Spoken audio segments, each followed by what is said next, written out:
जो कल ईरानी महिला के लिए चिंतित थे वो आज आपके बच्चे के भविष्य को अंधकार में डाल रहे हैं। जी हां, आपने सही सुना, वो आज आपके बच्चे के भविष्य को अंधकार में डाल रहे हैं और आपका बच्चा क्या अपराध कर रहा है ये आपको पता नहीं चलेगा, क्योंकि धर्म का जो चादर है वो उसकी पट्टी जो है आंखों पर बंधी हुई है। जिस तरीके से लगातार खबरें आ रही हैं वो आपके रोंगटे खड़े कर देगी। सोचिए, वीडियो का स्क्रीनशॉट देखिए, किस तरीके से एक 16 साल का बच्चा जो है वो मस्जिद पे चढ़कर झंडा लहराता है, भगवा झंडा। उसको लगता है कि यही उसका विकास है, उसे लगता है कि यही चर्चाओं में आने के लिए यही सब अपराध करना पड़ता है। लेकिन जो कल तक ईरान की महिला के लिए चिंतित हो रहे थे वो आज आपके बच्चे को गलत काम करने के लिए बढ़ावा देते हैं, उसको प्रोत्साहित करते हैं। लेकिन यही बच्चा कल कॉलेज यूनिवर्सिटी में जाएगा, यही बच्चा अपने संवैधानिक अधिकारों की अगर मांग करेगा, यही बच्चा अपने लिए रोटी रोजगार की बात करेगा, यही बच्चा सरकार से नियुक्ति पत्र की मांग करेगा, तो इस बच्चे के खिलाफ न जाने तमाम मनुवादी, सामंतवादी, संघी मानसिकता के लोग जो कल तक ईरानी महिला के लिए चिंतित थे वो इसके खिलाफ खड़े हो जाएंगे। ये है भारत की हिपोक्रेसी। सोचिए, भारत के कुछ चुनिंदा लिबरल सेकुलर लोगों ने एक समूह बनाया हुआ है जो मुसलमानों को टारगेट करता है, और किस तरीके से हिंदू मुसलमान एंगल में वो प्रो मुस्लिम तो दिखता है, लेकिन एसटी एससी ओबीसी वाले एंगल में वो सो कॉल्ड कट्टर हिंदू हो जाता है और उसे कोई लेना देना नहीं इस देश के एसटी एससी ओबीसी से। उसको कोई लेना देना नहीं इस देश के बहुसंख्यक लोगों के संवैधानिक अधिकारों से। आपने देखा होगा कि तमाम मुद्दों पर तमाम लिबरल पत्रकार बात करते हैं, लेकिन जब बात आती है संवैधानिक अधिकारों को बचाने की, जब बात आती है लिटरल एंट्री पर बात करने की, जब बात आती है कॉलोजियम सिस्टम की, जब बात आती है जातीय जनगणना की, जब बात आती है एनएफएस पे बात करने की, जब बात आती है कॉलेज यूनिवर्सिटी के साथ साथ तमाम पदों की भर्ती में कोई धांधली ना की जाए, तमाम मुद्दों पर वो तमाम लोग खामोश रहते हैं। सोचिए कितना भयानक है ये सब। आपके बच्चे को धर्म के दलदल में ढकेल दिया जा रहा है, धर्म की अफीम चटाकर उसको गुमराह किया जा रहा है, और किस तरीके से आपके बच्चे का ब्रेन वॉश किया जा रहा है कि धर्म खतरे में। असल में धर्म खतरे में नहीं है, आपका संवैधानिक अधिकार खतरे में है, आपकी नौकरी खतरे में है, आपके लिए रोजगार खतरे में है, आपके बच्चे का जो अंधकार में भविष्य है वो खतरे में है। और सरकार आपको विकसित भारत का चोला दिखाएगी, लेकिन आपको भ्रमित नहीं होना है। ईरानी महिला के लिए चिंतित होने वाले लोग ये वही लोग हैं जो कल आपके ऊपर जातिवाद उत्पीड़न करते हैं, आपको घोड़ी नहीं चढ़ने देते, मूछ नहीं रखने देते।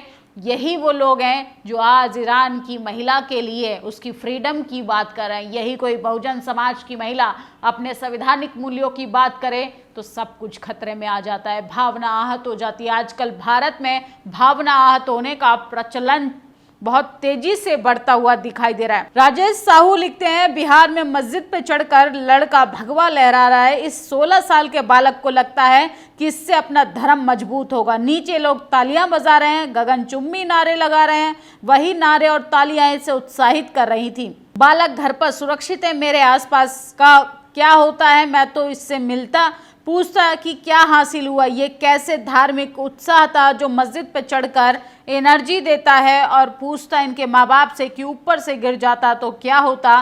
कई सवाल हैं जो मेरी लिस्ट में, कोई हो तो जाकर मिलवाइएगा इस भोले वाले बालक से, मेरा सवाल ज़रूर पूछिएगा। इस बच्चे से पूछना चाहिए कि मस्जिद पर जब भगवा ही लहराना है तो क्या ज़रूरत है हिंदू राष्ट्र बनाने की, क्या ज़रूरत है हिंदुत्व को बचाने की। सीधा सीधा जाकर मस्जिद पर ही अपनी पूजा अर्चना कर लीजिए। सोचिए किस तरीके से धार्मिक उन्माद में पूरे समाज को ढकेल दिया गया है। सरकार चाहती है कि आप इसी तरह से अपने मुद्दों से भटकते रहें ताकि सरकार आपको ना नौकरी दे पाए और ना ही आपके संवैधानिक अधिकार। अमेरिका में चुनाव हो रहा है, वहाँ पर टैक्स को लेके बात हो रही है, शिक्षा को लेके बात हो रही है, डेवलपमेंट को लेके बात हो रही है, लेकिन हमारे देश में बटेंगे तो कटेंगे इस तरीके से नफरती बयानबाजी दी जा रही है। झारखंड महाराष्ट्र में चुनाव है, एक राज्य का मुख्यमंत्री की अभद्र भाषा जब आप सुनेंगे तो माथा पटक लेंगे, और कहने के लिए वो असम का मुख्यमंत्री कहता है कि यहाँ पर मुसलमानों को अगर आने दिया तो उनका वर्चस्व कायम हो जाएगा। सोचिए इनके दिमाग में किस तरीके से मुसलमानों के प्रति, दलितों के प्रति, आदिवासियों के प्रति नफरत है। ये लोग जो हैं आपको धर्म के नाम पर आपका सब कुछ खत्म करते जाएंगे। लड़का मस्जिद पर चढ़कर भगवा लहरा रहा है, भीड़ तालियां बजा रही है, प्रोत्साहित कर रही है। मुस्लिम भाइयों ने कुछ प्रतिक्रिया नहीं दी वरना अनर्थ हो जाता।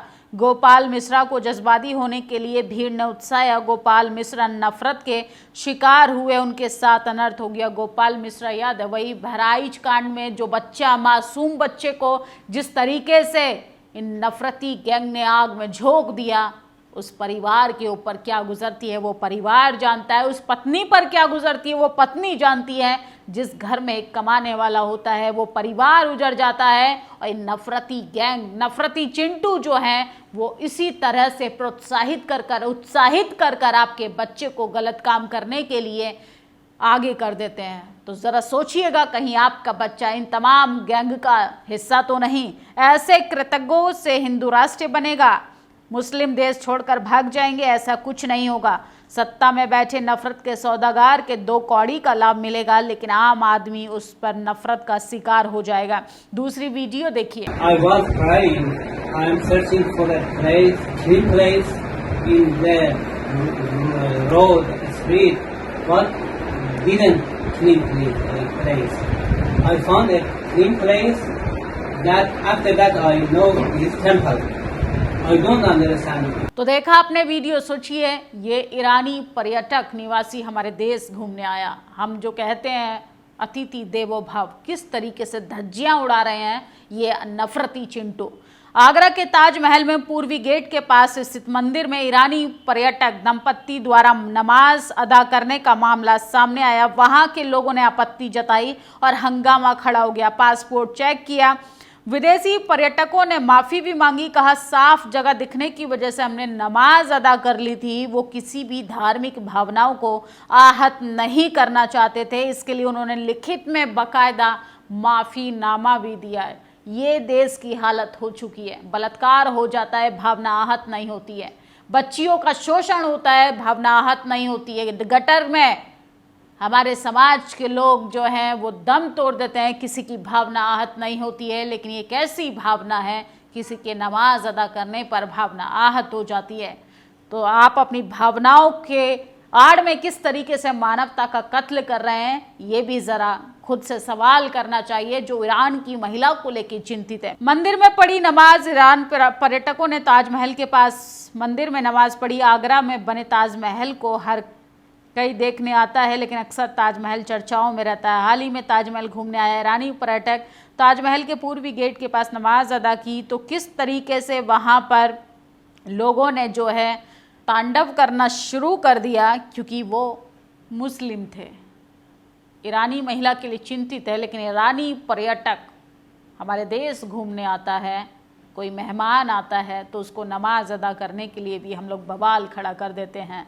तो इससे अंदाज़ा लगाइए कि देश के मुसलमानों की हकीकत, दशा और स्थिति क्या होगी। मध्य प्रदेश के छिंदवाड़ा जिले में एक दर्दनाक घटना सामने आई, जहां 14 साल के बच्चे को घड़ी चोरी के आरोप में अमानवीय की हदें पार कर उल्टा लटका कर डंडों से पीटा और मिर्च की धूनी लगा दी। इस निर्मम प्रताड़ना के दौरान बच्चा लगातार छोड़ देने की गुहार लगाता रहा, लेकिन उसकी किसी ने नहीं सुनी। ये घटना न केवल कानून व्यवस्था पर प्रश्न चिन्ह लगाती है, बल्कि हमारी संवेदनाओं को भी झकझोर के रख देती है। तो किस तरीके से मध्य प्रदेश में वंचितों पर, दलितों पर, आदिवासियों पर हमला हो रहा है, अत्याचार हो रहा है। चोरी के लिए सोचिए इतनी बुरी तरह से प्रताड़ित किया जा रहा है। अरे चोरी की है, उसने कोई क्राइम किया है तो पुलिस को बुलाइए। ऐसे नफरती चिंटुओं की पहचान कीजिए जो कानून को भी ताक पे रखकर ऐसे अमानवीय घटनाओं को अंजाम देते हैं। और खुश हो जाइए, खुशखबरी मैं आपको बताने जा रही हूँ कि यूपी में बहुसंख्यक संख्या में स्कूल बंद करने की कगार पर है, क्योंकि आपके बच्चे को अब नौकरी नहीं, आपके बच्चे को अब धर्म बचाना है। परिषदीय स्कूल बंद करने के गरीब के बच्चे को नुकसान होगा। 50 से कम छात्र वाले प्राथमिक विद्यालयों को बंद करने का यूपी सरकार ने फैसला किया है और 27,764 परिषदीय प्राथमिक और उच्च प्राथमिक विद्यालयों को बंद करना के बजाय बंद करना ज़रूरी है, बल्कि सुधार करने के बजाय। तो ये है उत्तर प्रदेश का हाल कि किस तरीके से स्कूल के दरवाजे बंद हो रहे हैं। ना आपका बच्चा पढ़ेगा, ना नौकरी की मांग करेगा। इतने तो लव लेटर लीक नहीं हुए जितने पेपर लीक हो गए हैं। दरोगा भर्ती से लेके फॉरेस्ट गार्ड, यूपीटीटी, यूपीपीसीएस, इसके साथ साथ ग्राम विकास अधिकारी, प्राइमरी स्कूल सहायक, तो इस तमाम पेपर जो हैं भाजपा के राज में लीक हुए हैं। और सरकार कहती है कि देश सुरक्षित हाथों में है। अब आप ही अंदाज़ा लगाइए कैसे सुरक्षित हाथों में है। भाजपा की केंद्र वाली सरकार दिन ब दिन लगातार छाती पीटती है, लेकिन 27,000 बेसिक स्कूल बंद करने का फैसला सुना देती है। परम पूज्य बाबा साहब ने कहा था, शिक्षा व शेरनी का दूध है, जो पिएगा दहाड़ेगा।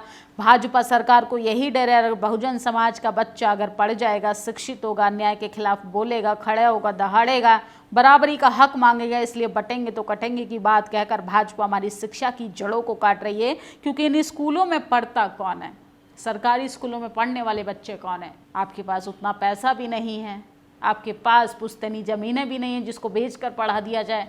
तो गरीब बच्चों के लिए स्कूल के दरवाजे सीधा तौर से बंद हो रहे हैं। प्रियंका गांधी ने, चंद्रशेखर आज़ाद ने, बीएसपी सुप्रीमो मायावती ने इन तमाम मुद्दों को उठाया है कि एसटी, एससी, ओबीसी को किस तरीके से ये लोग अनपढ़ रखना चाहते हैं। बिहार का मुस्लिम समाज बहुत संवेदनशील, सहनशील और साहसी है। इतना आतंक फैलाने के बाद भी ये युवक सुरक्षित है। पुलिस ने अभी तक आतंकवादी को गिरफ्तार नहीं किया। तो सोचिए किस तरीके से मस्जिद पे जाकर ये लोग तांडव करते हैं।